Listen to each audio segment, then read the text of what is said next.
अस्सलाम वालेकुम, welcome back to my YouTube channel learn with Laila Afzal Khan. आज का हमारा वर्ड है कोजेंट। कोजेंट हम देखेंगे इसका मीनिंग क्या है उर्दू में, इंग्लिश में, और साथ ही साथ हम इस वर्ड को सेंटेंस में भी यूज़ करेंगे। अगर आप मेरे चैनल पे नए हैं तो चैनल को सब्सक्राइब करना मत भूलिएगा।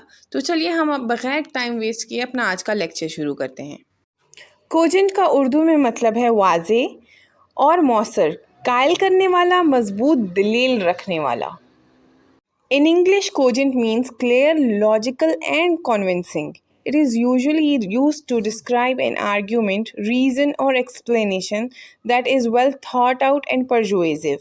यानी कि एक ऐसा बिहेवियर, ये एक ऐसा वर्ड है, स्पेशली ये एडजेक्टिव है और नाउन से पहले यूज़ होगा। नाउन को क्लियर करने के लिए इस वर्ड का मतलब क्या है कि क्लियर, लॉजिकल और एक ऐसी बात जो कि कन्विंसिंग हो, जो कि परsuasive हो, कायल करने वाली हो।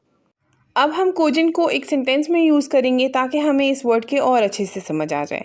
She presented a cogent argument in favour of the new policy. इसका मतलब क्या हुआ? Her argument was convincing and made logical sense. यानी कि उसने एक ऐसा आर्ग्यूमेंट पेश किया in favor of the new policy which was convincing and which made logical sense। तो ये था हमारा आज का लेक्चर। आई होप सो आपको अच्छा लगा हो। अल्लाह हाफिज़, अपना ख्याल रखिएगा।